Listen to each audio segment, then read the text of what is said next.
This is not a full video, but a little how-to to get started on replacing the fusible link or alternator fuse if you've accidentally connected the battery backwards or jump started it with the cables backwards.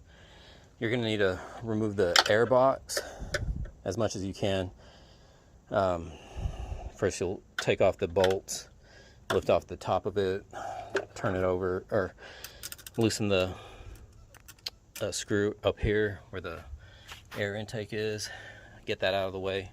Then you can remove the battery first of all. Then you can get access to the fuse box's bolt down here. There's one back here. It's pushed in right here, so you'll have to push this plastic like this and then pull it out. Then this is the fuse you're looking for.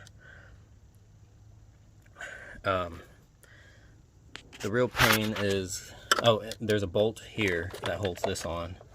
You'll have to take off that bolt, pull this off.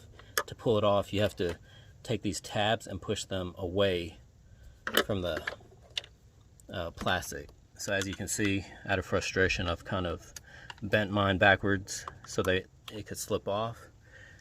You go all around and look for those tabs. They're really everywhere. Once you have all those loosened or pried backwards, just lift this up and that will give you access to the bolt. Where is it? I don't know if you can see it. This is the screw that's holding in the this screw is holding the fuse in. So I'm going to try loosening that and then go to AutoZone. I hope it's just on one side.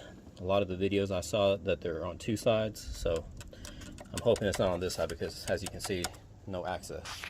Alright, thanks for watching. So there is a bolt on both sides, so you can access this one pretty easily.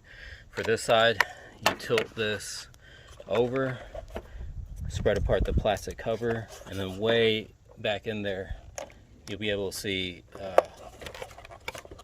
the other bolt, and then you probably have to use an extension like this and swivel in there and get it.